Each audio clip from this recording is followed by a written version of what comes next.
We're live from New Delhi, watching TD India News, India's voice to the world. I'm Lipakshi Khurana, coming up in the next hour. India elected to the United Nations Human Rights Council for the 7th time for the term 2026-28. This reflects India's unwavering commitment to human rights and fundamental freedoms. U.S. government shutdown enters its third week as Senate rejects Republican funding bill for the 8th attempt. Hamas hands over 4 more bodies of hostages after Israel threatens aid cut. Trump issues stern warning to Hamas, says it must disarm. Trump warns Argentina of aid cut if Javier Milei loses midterm elections later this month. Remarks come days after U.S. promised a $20 billion bailout plan. Fed Chair Powell flags the rising employment risk in the U.S., noting a sharp slowdown of job creation as private sector figures lay bare slowdown in hiring on September.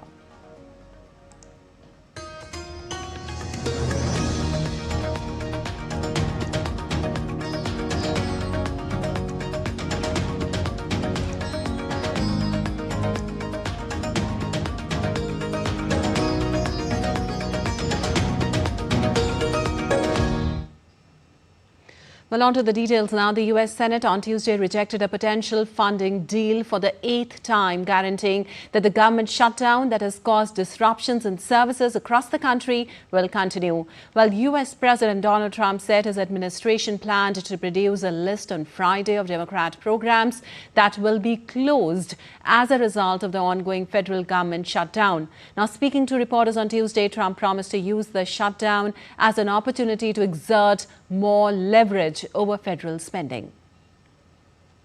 Democrats are getting killed on the shutdown because we're closing up programs that are Democrat programs that we were opposed to. So we're being able, and they're never going to come back in many cases. So we're being able to do things that we were unable to do before. So we're closing up programs that are Democrat programs that we wanted to close up or that we never wanted to happen. And now we're closing them up. And we're not going to let them come back. Well, meanwhile, the Senate failed in its 8th attempt to pass legislation approved last month by the House of Representatives that would end the shutdown by providing government funding through November 21st. The Senate voted 49 to 45 to advance the bill, short of the 60 yes votes needed in the 100-member Senate controlled by the Republicans. Now, the government shutdown entered its third week with Republican Democratic lawmakers continuing to blame each other for the impasse.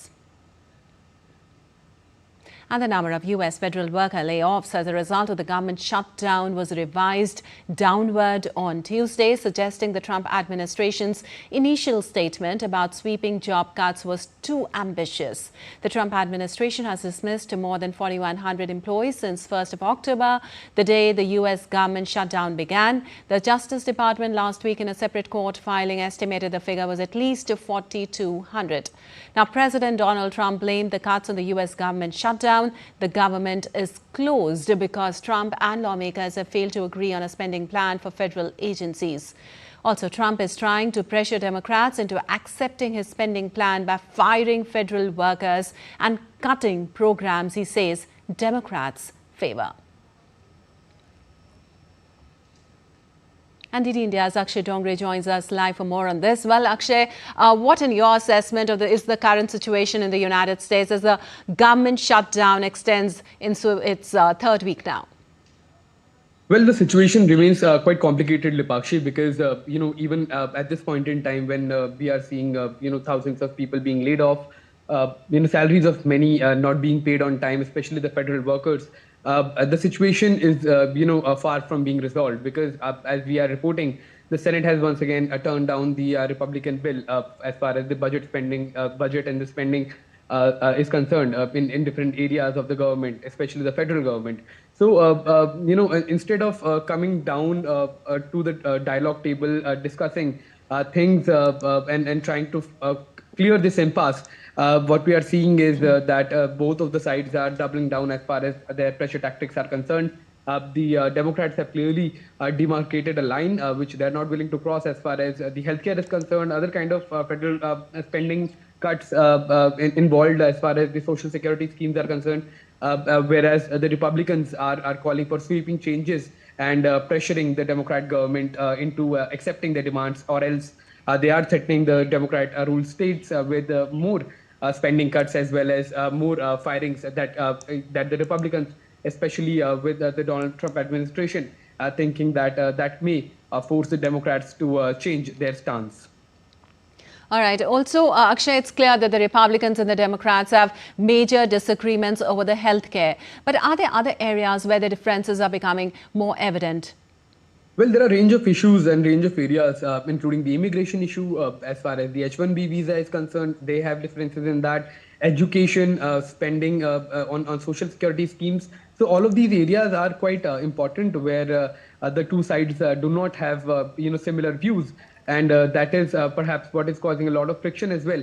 So we'll see in that how these major roadblocks that are there as far as the understanding is concerned, how they are to be resolved. But it seems that as of now, neither side is willing to make any kind of concessions as far as their demands are concerned in terms of how to spend the budget for this present fiscal year that has already started from 1st of October. And now we are already halfway across the month, and still no resolution seems to be in sight. All right, so the stalemate persists, and what consequences it will have, we still to see. Thank you so much, Akshay, for all those details. And the US and China on Tuesday began charging additional port fees on ocean shipping firms that move everything from holiday toys to crude oil, making the high seas a key front in the trade war between the world's two largest economies. Now, return to an all-out trade war appeared imminent last week after China announced a major expansion of its rare earths export controls, and President Donald Trump threatened to raise tariffs on Chinese goods to triple the digits. But after the weekend, both sides sought to reassure traders and investors, highlighting cooperation between the negotiating teams and the possibility that could find a way forward.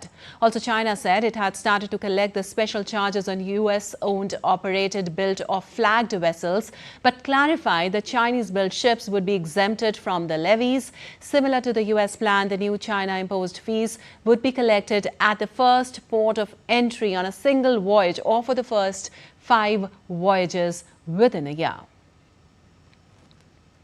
Also, US President Donald Trump was considering terminating some trade ties with China, including in relation to cooking oil. China has sharply reduced US soybean purchases, which Trump has called a negotiation tactic. Now, Trump said this month he hopes to discuss soybeans with his Chinese counterpart Xi Jinping, while also warning the US may halt a larger share of imports from China.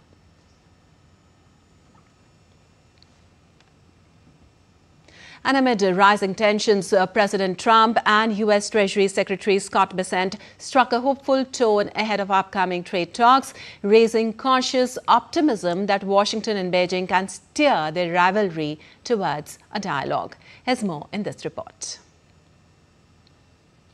The world's two largest economies once again locked horns, this time on the high seas.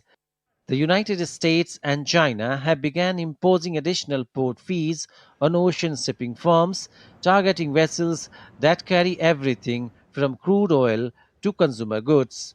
The move has opened a new front in the intensifying trade war, signaling that both nations are willing to extend their economic rivalry beyond tariffs and technology.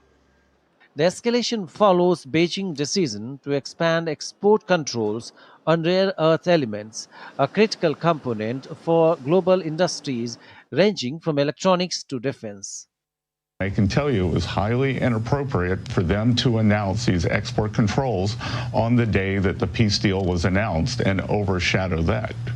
While China maintained its dual stance, vowing to continue the tariff fight if provoked but keeping the door open for talks, signs of cautious optimism emerged. President Donald Trump's conciliatory remarks and Treasury Secretary Scott Bessent's assurance that the upcoming US-China dialogue remains on track helped lift investors' sentiment. with Wall Street closing sharply higher in the previous session. The Chinese economy is doing very poorly, and maybe they're trying to take focus off of that. They purchase Iranian oil, and we have been calling them out on that. So maybe it was to distract from that. And three, maybe it was a mistaken attempt to try to gain leverage before the two leaders meet in Korea in October. And I can tell you, trying to get leverage in front of a meeting with Donald Trump is a bad idea. As the tensions simmer and talks loom, the coming weeks will test whether Washington and Beijing can steer rivalry towards dialogue or risk turning economic brinkmanship into a deeper global confrontation. Nishchoy Roy's report for DD India. And US President Donald Trump on Tuesday threatened to pull assistance for Argentina if the nation's internal politics do not go the United States' way in its upcoming elections. Well, Trump and Argentina's President Milei met at the White House just days after the US agreed to provide a major financial lifeline to the nation. Trump threw his support behind the Argentine president's upcoming bid for re-election next year, calling the possibility of his victory very important. Trump also gave Argentines a clear ultimatum about Milei's 2027 re-election bid, saying if he doesn't win, we're gone. We're going to work very much with the president. We think he's going to win. He should win. And if he does win, we're going to be very helpful. And if he doesn't win, we're not going to waste our time, because you have somebody whose philosophy has no chance of making Argentina great again. I'm with this man because his philosophy is correct. And he may win and he may not win, but I think he's going to win.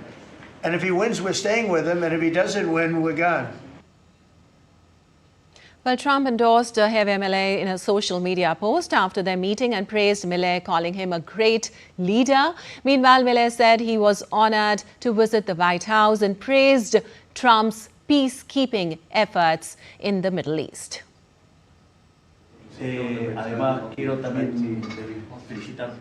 Thank you very much for receiving me. Thank you very much for what you are doing for the free world. And many thanks to Secretary Bessent for the enormous task he has carried out, which allows us to have a path to move forward calmly and do what upstanding Argentines need, and which I believe will be a good case to show the world that the ideas of liberty work and generate prosperity. And moving on, the U.S. government has revoked visas of more than 50 Mexican politicians and officials as part of President Trump's crackdown on drug cartels and their suspected political allies. Now, the move has sent quite shockwaves through Mexico's political elite. Most affected are from President Claudia Sheinbaum's ruling Morena party. Washington offered no explanations, citing actions contrary to America's national interest. From corruption to aiding cartels, former U.S. diplomats said such mass revocations are unprecedented and could strain U.S.-Mexico cooperation. Dubbed the visa snatcher, U.S. envoy Christopher Landor has led similar actions across Latin America, signaling Washington's growing willingness to use visas as a weapon of foreign policy. And in the U.S., Kaiser Permanente on Tuesday stated that it is facing a labor strike over wages by the Alliance of Healthcare Unions, but has plans in place to continue operations without interruption. Now, the company said its hospitals, emergency departments, urgent care departments and medical office buildings are open, while some pharmacies are closed. Now, the strike involving 46,000 members of the Alliance of Healthcare Unions, including 31,000 from the United Nurses Associations of California, will end on October 19th.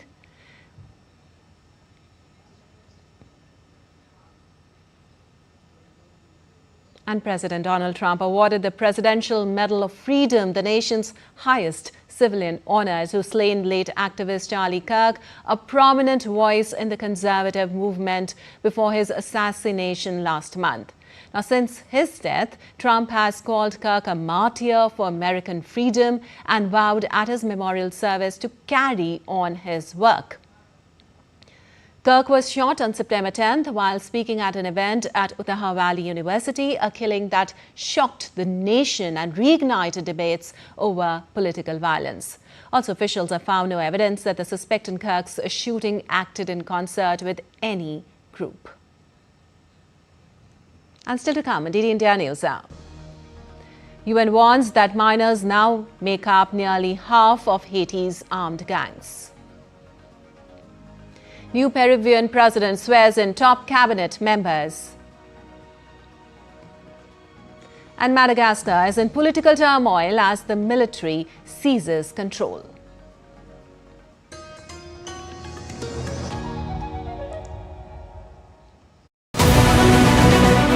This week on Defence Dynamics, India's defence momentum gathers force. From new missile deals and production lines to deeper naval cooperation with India, New Delhi's strategic partnerships are setting new benchmarks.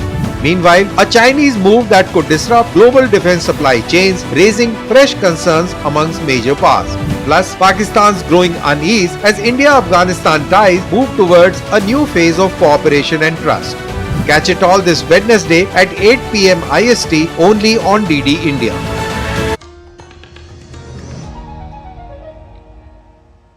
Welcome back. You're watching DD India News. I'm Lipakshi Khurana. And moving on, Hamas handed over more bodies of deceased hostages to Israel on Tuesday since US President Donald Trump touted his plan to end the Gaza conflict. Now, the bodies were returned after Israel announced it would cut in half the number of humanitarian aid trucks allowed into Gaza in a move to punish Hamas. Meanwhile, re-emergent Hamas fighters demonstrated they were reasserting control in Gaza by deploying hundreds of security forces in the streets and executing several people they accused of collaborating with Israel. Also, the outlook for Trump's peace plan darkened further when the president threatened Hamas with military strikes unless the militant group disarmed itself. I don't have to explain that to you. But if they don't disarm, we will disarm them.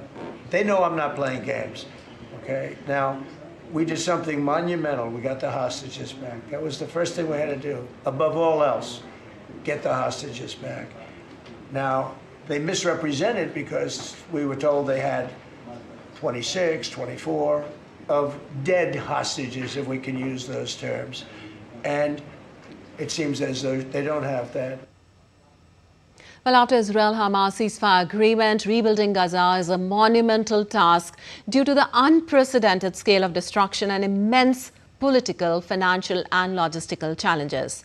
Now, the United Nations says that an estimated $70 billion cost to be incurred on rebuilding Gaza. Several European and Arab nations and the United States have expressed their willingness to contribute in the reconstruction of the devastated territory. Rauka Kumar Jha puts into perspective the Herculean task of the rebuilding of Gaza and the challenges ahead. Take a listen. Thousands of displaced Palestinians returned to Gaza City after the US brokered ceasefire took effect on Monday. Families navigate rubble to the ruins of homes they had not seen for the past 2 years. Anxious to see what remained of their homes and wary of further hardships, they hope for a day when their native place would be reconstructed. God willing, this will be the last war we see. There's nothing left of us. I am now old. I will be lucky if I witness the reconstruction of Gaza. Almost all of Gaza's 2.2 million population has been displaced by the war, which erupted in October 2023 after Hamas-led militants stormed into Israel and killed around 1,200 people and took 251 hostages. Israel's retaliatory air and ground war killed over 67,000 people, reduced much of the coastal Gaza Strip to vast tracts of rubble, and wrought a humanitarian disaster. A comprehensive Gaza and West Bank interim rapid damage and needs assessment (IRDNA) report, released by the World Bank, EU and the UN in February, painted a grim picture. According to this assessment, from October 2023 to January 2025, the estimated physical damages incurred were around $29.9 billion, and economic and social losses amounted to $19.1 billion. So reconstructing Gaza is a Herculean task.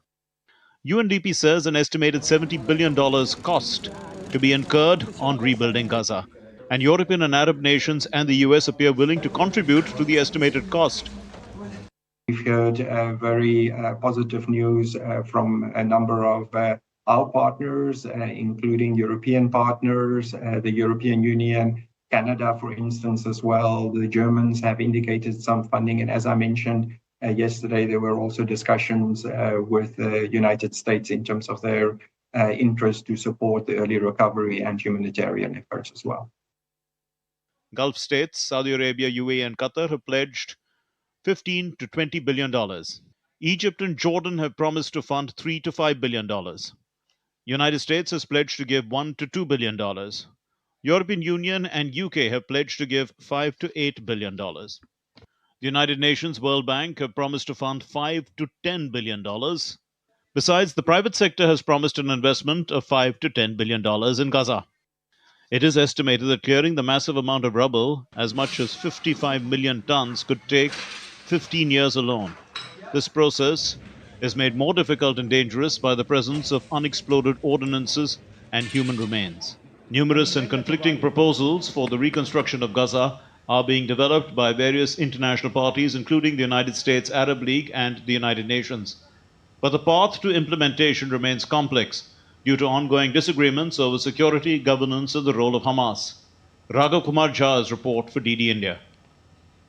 Well, in Haiti, a disturbing new front in the gang crisis is emerging. Children are being recruited into the fight. Now, the UN warns that minors now make up nearly half of Haiti's armed gangs, making it inevitable they'll be caught in the crossfire. Years of escalating gang warfare have left the nation in chaos, with schools shuttered and 680,000 people displaced, double the last year's figure. Also, the UN's newly structured gang suppression force, led by Kenya, aims to restore order, but funding remains uncertain. UNICEF's regional director, Roberto Baines, vowed that all personnel will be trained to protect children as Haiti's youngest face unimaginable dangers amid the violence. We have all mechanisms in place to ensure that whoever will be mandated on the ground actively to carry out this operation is properly trained, is properly knowledgeable of our protocols in respecting the humanitarian law, and trained also on protecting children and adolescents, because inevitably, because of the statistic and demographics of the situation, inevitably children and adolescents will be caught into crossfire, into situation of operation as a bystanders, but also as members themselves of the armed groups. Well, in Haiti's capital, Port-au-Prince, relentless gang warfare has forced Doctors Without Borders to shut down its emergency clinic indefinitely. The closure in Turgio follows repeated attacks, including MSF vehicles riddled with bullets, as violence spirals out of control. Armed gangs have seized much of the capital, cutting off vital supplies, trapping the residents and crippling medical care. With aid groups retreating and hospitals barely functioning, Haiti's healthcare system teeters on total collapse. And moving on, France's Prime Minister Sébastien Lecornu will face the confidence vote known as censure votes on Thursday. Opposition parties on the far right and far left are demanding parliamentary elections. The Socialists said they would be prepared to support the new government, but only if it promises a complete suspension of Macron's pension changes. Lecornu told Parliament on Tuesday that he backs suspending controversial 2023 pension reforms, under which retirement age was proposed to be raised from 62 to 64. Now, Lecornu was reappointed Prime Minister last week, only 4 days after he resigned, and needs the support of Socialist MPs in Parliament if his government is to survive. And Peruvian President Jose Jerry swore in the first members of his cabinet on Tuesday and named a retired police general as interior minister to oversee the war against crime. Jose Jerry assumed the presidency last week after Parliament voted to impeach unpopular leader Dina Boluarte. Jerry named Vicente Tiburcio as his interior minister and appointed lawyer Ernesto Alvarez as the head of his 19-member cabinet, which includes 4 women. Now, the government said in a statement, Tibasio was chosen for his experience in fighting organized crime, drug trafficking and terrorism. Jerry had vowed to tackle a wave of extortion and murder that has plagued Peru in recent years. He warned gang leaders that if they continue controlling our streets from the prisons, we will act with more determination. Also, Peru will hold a scheduled presidential elections next year when Boluarte's term would have ended. She faces multiple investigations for corruption and abuse of power. And a severe shortage of fuel is hampering preparations for Bolivia's presidential runoff, which will see the Andean nation swing right after 2 decades of leftist rule. Right-wing former president Jorge Tuto Quiringa and center-right ex-mayor Rodrigo Paz go head-in-head in Sunday's election, which brings the curtain down on 2 decades of socialist rule launched by cocoa farmer Evo Morales in 2005. The race has been dominated by Bolivia's worst economy in nearly 4 decades, acute shortages of fuel and hard currency, coupled with annual inflation of over 23%, assailed voters on the outgoing socialist. Both Quiroga and Paz have said they will cut fuel subsidies, except for public transport companies and vulnerable economic sectors. And moving on, Madagascar is also in political turmoil as the military seized control, dissolving most state institutions. Now, the National Assembly, however, remains active and has voted to impeach President André Rajoelina in defiance of his bid to dissolve the legislature from an undisclosed location. Rajoelina fled the country amid weeks of protest by Gen Z over corruption, failing public services and governance crisis. Civil servants and trade unionists joined the large crowd in the capital in a fresh demonstration against Rajoelina, demanding his resignation. And Indonesia's Mount Lewottoby Laki-Laki erupted on Wednesday, shooting volcanic ash to 10 kilometers into the sky, forcing authorities to raise the alert system to its highest level. The Lewottoby also erupted 2 hours before. The volcanic ash from the shot 9 kilometers into the sky. The volcano last erupted in August. It also erupted in July, causing flight disruptions to and from the nearby resort island of Bali. Dozens of people living in villages nearest to the volcano were evacuated after the eruptions. Indonesia, which has more than 120 active volcanoes, sits on the Pacific Ring of Fire, an area of high seismic activity that is atop multiple tectonic plates. And now let's take a look at other stories making news around the world. In Turkey's Antalya's Serik district, colorful hot air balloons now float above the 2,000-year-old Aspendos Theatre, one of the best preserved Roman sites in the world. Rising 500 meters into the sky, the 1-hour flight offers visitors a stunning view of ancient ruins bathed in sunrise light, where history, nature and adventure come together in a breathtaking experience. In Turkey's Ankara, a new exhibition reimagines the city often seen as grey, showcasing colorful and nostalgic scenes of daily life from candy shops to coffee houses. Through these vibrant artworks, the show captures Ankara's hidden charm and fading memories. The exhibition will remain open until October 21st. And still to come on DD India News. Brazilian Vice President along with Defense Minister to arrive in India in the afternoon on a 3-day visit. Tragic fire in Rajasthan. Bus kills 20, leaves over 15 seriously injured on Jaisalmer-Jodhpur route. And Delhi NCR activates Stage 1 upgraded response action plan as air quality worsens.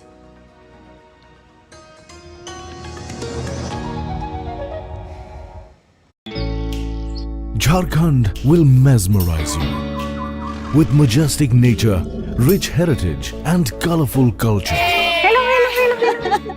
Johar. It fits perfectly. Thank you. Full workout ho gaya. Ready?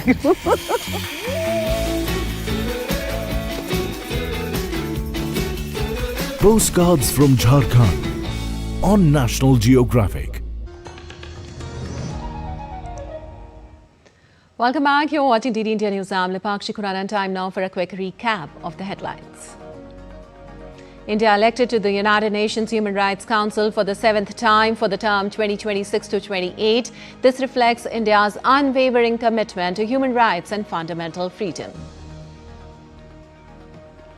US government shutdown enters its third week as Senate rejects Republican funding bill for the 8th attempt. Hamas hands over 4 more bodies of hostages after Israel threatens aid cut. Trump issues stern warning to Hamas, says it must disarm. Trump warns Argentina of aid cut if Javier Milei loses midterm elections later this month. Remarks come days after US promised a $20 billion bailout plan.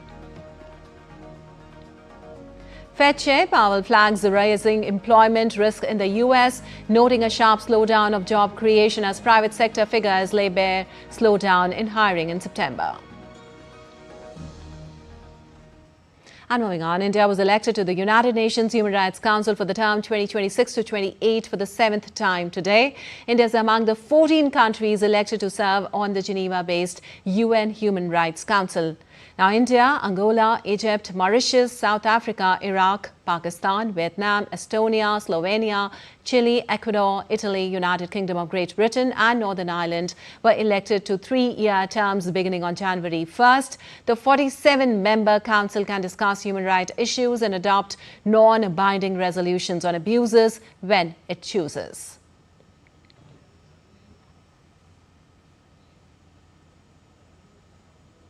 Also, India's permanent representative to the United Nations, P. Harish, thanked all delegations for their overwhelming support. In a social media post, he said, and I quote, "This election reflects India's unwavering commitment to human rights and fundamental freedom.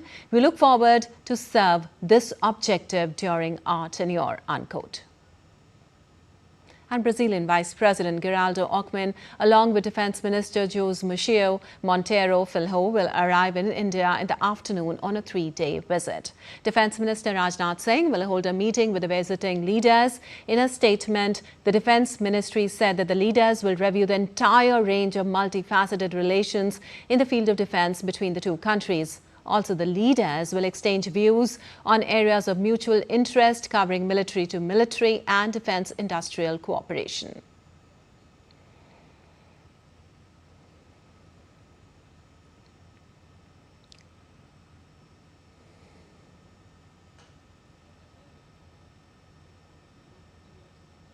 While trade and economic relations are expected to be a major focus of the Vice President's visit, both India and Brazil are currently facing higher US tariffs, prompting efforts to strengthen bilateral trade and reduce dependence on external markets. Also, economic engagement between India and Brazil has grown steadily. During Prime Minister Narendra Modi's state visit to Brazil in July, the two leaders set a goal to raise bilateral trade to $20 billion within 5 years. In financial year 2024 to 25, merchandise trade between the two nations reached $12.19 billion, making Brazil India's largest trading partner in Latin America and the Caribbean. And at least 20 people were killed after a bus caught fire while traveling in the western Indian state of Rajasthan on Tuesday. The vehicle, which carried over 50 passengers, was traveling between the cities of Jaisalmer and Jodhpur when the incident occurred. Prima facie, it appears that the fire broke out due to a short circuit. Over 15 passengers sustained serious burn injuries, with some suffering up to 70% burns. They were initially rushed to Jawahar Hospital in Jaisalmer and later referred to Jodhpur for advanced treatment. Well, the president expressed grief over the loss of lives in Jaisalmer bus mishap. In a post on X, she wrote, and I quote, "The news of the deaths of several people due to a fire in a bus in Jaisalmer, Rajasthan is extremely heartbreaking. I express my deepest condolences to the bereaved families and pray for the speedy recovery of the injured," unquote. Well, Prime Minister Modi also condoled to the loss of lives in Jaisalmer bus mishap. Sharing his thoughts on X, he wrote, and I quote, "Distressed by the loss of lives due to a mishap in Jaisalmer, Rajasthan, my thoughts are with the affected people and their families during this difficult time. Praying for the speedy recovery of the injured. An ex gratia of 2 lakh rupees from PMNRF would be given to the next of kin of each deceased. The injured would be given 50,000 rupees, unquote. And moving on, in response to the worsening air quality in Delhi NCR, the Commission for Air Quality Management has activated Stage 1 of the Graded Response Action Plan, that is GRAP. The move comes amid forecast from the Indian Met Department and IITM predicting that pollution levels are likely to remain in the same category over the coming days. The committee has directed all concerned agencies in the NCR to implement, monitor, and review the Stage 1 measures immediately to prevent further deterioration of air quality. Also, a 27-point action plan as per Stage 1 of GRAP is applicable with immediate effect in the entire NCR. Several measures have been put in place to control dust and limit emissions, thorough checks on polluting vehicles, better traffic management and emission controls in industries, power plants and brick kilns. It also says to ensure regular lifting and proper disposal of industrial waste from industrial and non-development areas. Also, strict vigil required to ensure that there are no burning incidents in the landfill sites or the dump sites.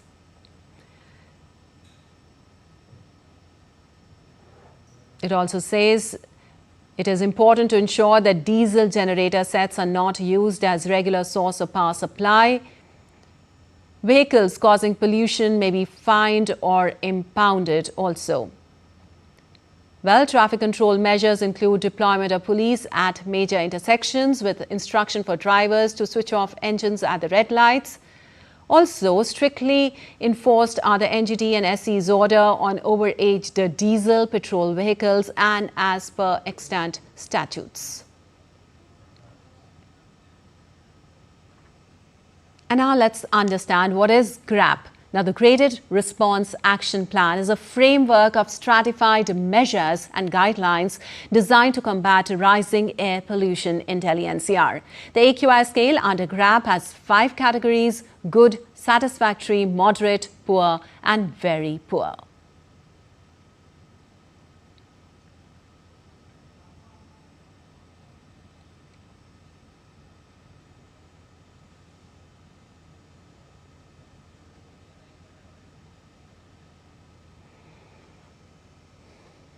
And moving on, Brazil, India, Italy and Japan vowed on Tuesday to quadruple their production and consumption of renewable fuels, hoping other countries will join the pledge during UN climate talks in November.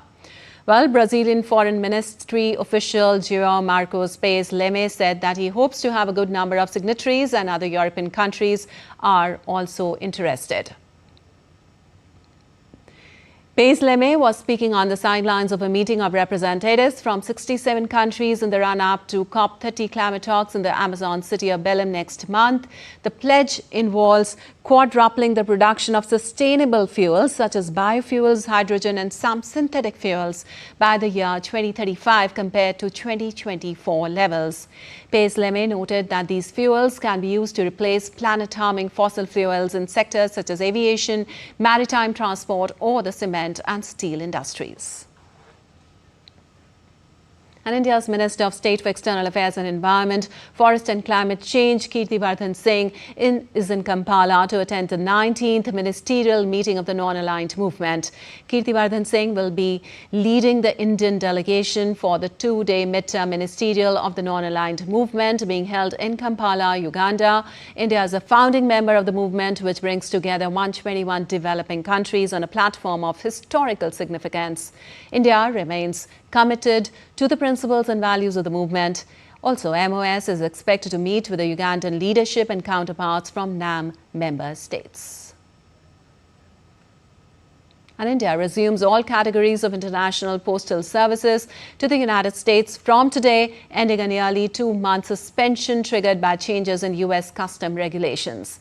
Now, the resumption follows extensive coordination between Indian Post and Custom and Border Protection approved qualified parties, along with successful system trials in Delhi and Maharashtra.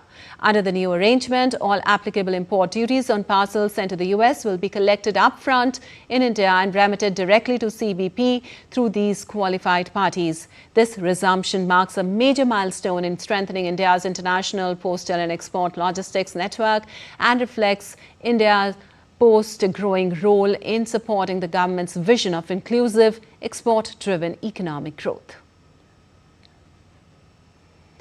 And the Indian Air Force and the Royal Navy conducted a joint aerial exercise over the Indian Ocean region on Tuesday. The exercise involved a range of front-line platforms, including the Indian Air Force's Sukhoi 30 MKIs, Jaguar fighter aircraft, airborne warning and control systems, and airborne early warning and control aircraft. From the Royal Navy, F-35B fighter jets operating from HMS Prince of Wales participated in the coordinated mission.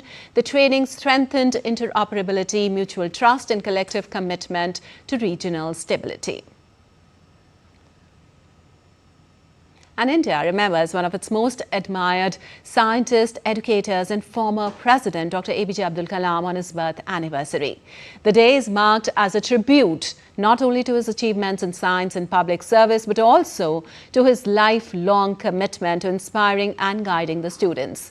This day is dedicated to encouraging young minds to pursue excellence and innovation in their chosen fields, just as Dr. Kalam envisioned. In 2002, Dr. Kalam became India's 11th president, serving until 2007. His tenure was marked by accessibility, humility, and a strong connection with the citizens, especially the youth. कलाम साहब का जीवन इतना Well, Prime Minister Narendra Modi remembering Dr. APJ Abdul Kalam ji on his birth anniversary as a visionary who ignited young minds and inspired our nation to dream big. In a post on X, he wrote that Kalam's life reminds us that humility and hard work are vital for success. May we continue to build the India he envisioned, an India that is strong, self-reliant and compassionate.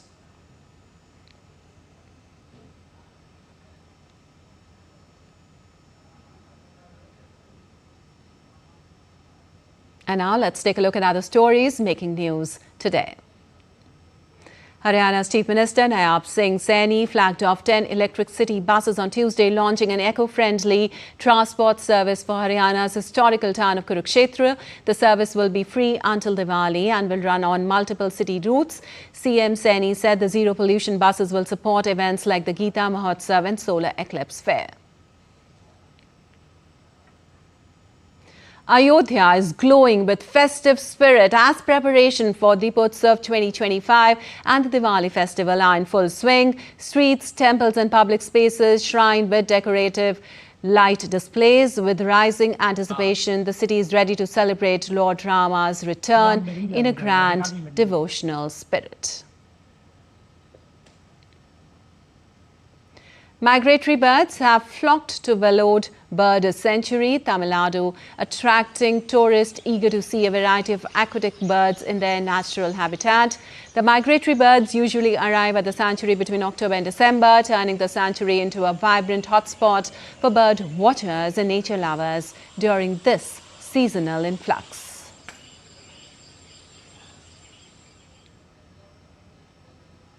And still to come in DD India News Hour. India's growth outlook remains resilient. Ivory Coast qualifies for 2026 World Cup as tournament expands to 48 teams co-hosted by US, Canada and Mexico. And Radio City Rockettes in New York rehearse for the 2025 Christmas performance.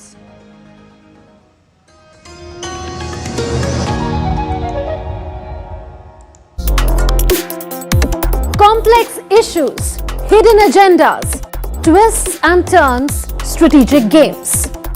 We think all dots are linked. We just need to connect them. Join me every week as I connect the dots to unravel hidden designs in statecraft, mysteries, and decode issues that matter to you. Watch Connecting the Dots with me at these times on DD India.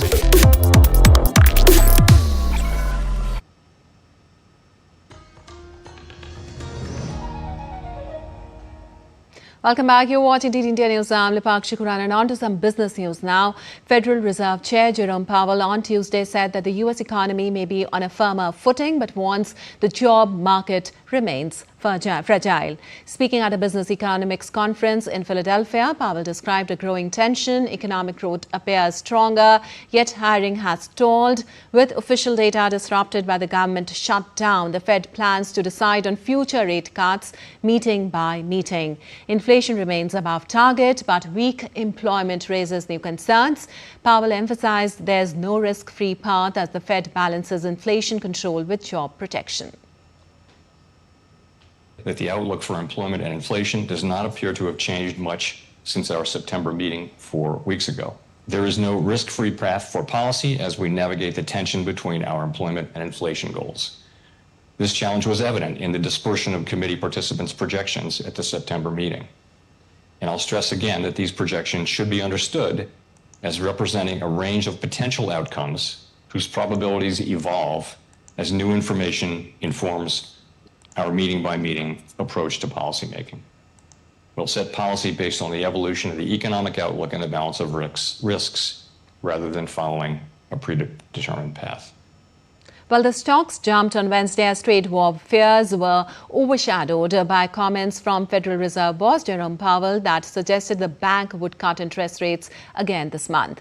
Now, after a volatile couple of days characterized by fresh flare-up in China-US tensions, investors took the opportunity to jump back into the market and resume a months-long tech-fueled rally. Also, India's growth outlook remains resilient even as global economic prospects dim, according to the International Monetary Fund's latest World Economic Outlook report.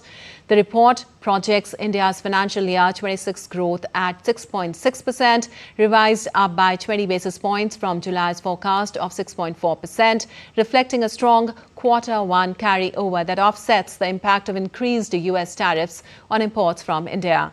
Now, the growth in financial year 27 is projected at 6.2%, down by 20 basis points from July's estimate, as the initial momentum from financial year 26 gradually normalizes. Now, the IMF has highlighted that India has recorded the strongest upside surprise among all emerging market and developing economies. Meanwhile, the International Monetary Fund has once again revised Bangladesh's GDP growth forecast downward for the fiscal year 2026, projecting it at 4.9% now. Now, the growth is down from 5.4% in July and 6.5% in April. According to the IMF's latest World Economic Outlook released on October 14th, inflation in Bangladesh is expected to ease to 8.8% in financial year 26 and further decline to 5.5% in financial year 27. The IMF's new growth forecast for Bangladesh aligns with other global institutions, with the World Bank projecting 4.8% and the Asian Development Bank estimating 5% growth in financial year 26. Meanwhile, the interim government has set a more ambitious growth target of 5.5% for financial year 26, surpassing projections made by international agencies. Well, you're watching DD India News. Our time now for some sports news. The 2026 World Cup will be co-hosted by the United States, Canada and Mexico. So far, 28 countries have qualified for the World Cup, scheduled to take place from 11th of June 2026 across 16 cities. Argentina, the world champions, are among those to have qualified, but there are still 20 spots to fill. The latest entry being Ivory Coast, making history by returning to the Games after 12 years. The Elephants overcame Kenya 3-0 in the final qualifier on Tuesday to finish top of their group and secure a berth. Captain Frank Kessie had the reigning African champions ahead after 7 minutes, but they squandered a hatful of chances before Yan Diomande added a second in the 54th minute. Ahmed Diallo then buried a 84th minute free kick into the corner for the third goal amid a torrential downpour in Abidjan. Notably, the new format of the FIFA World Cup will feature 12 4-team groups and an extra knockout round, a round of 32. And India's para powerlifter Joby Matthew has won a bronze medal at the Para Powerlifting World Championship 2025 in Cairo, Egypt.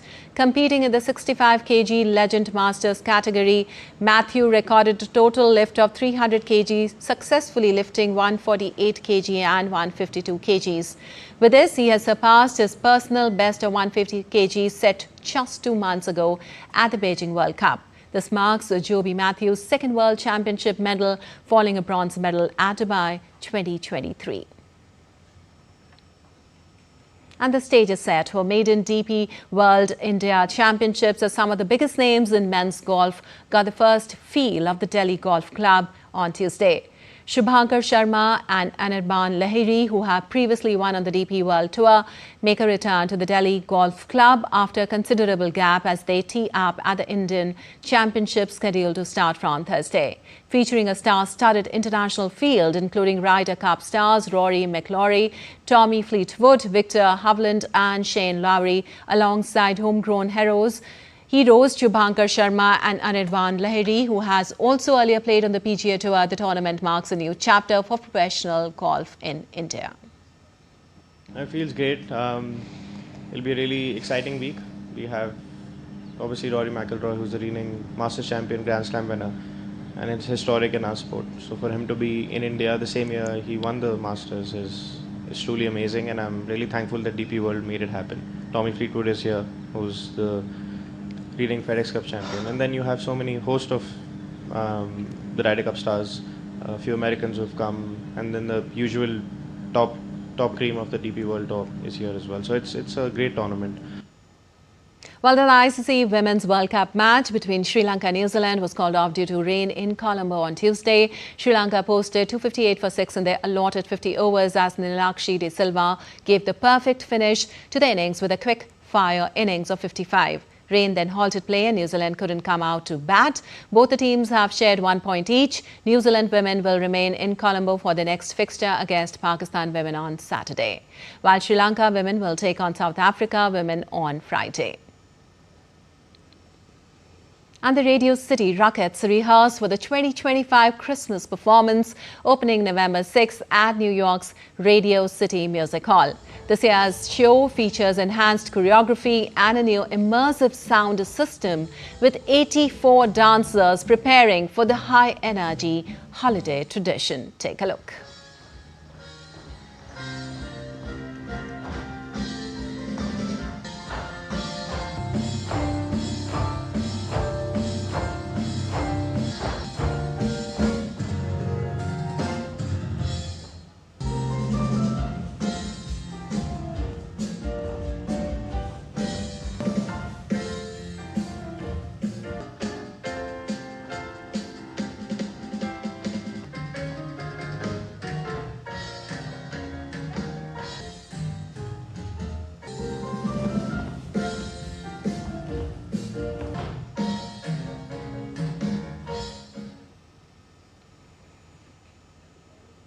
All right, that's all for this edition of DD India News Hour, but let us know your thoughts on the news of the day. For those on the go, you can get all the latest news and updates from India and across the world on the DD India mobile app. The app is available on both Android and iOS platforms. Scan the QR code on the screen to download now.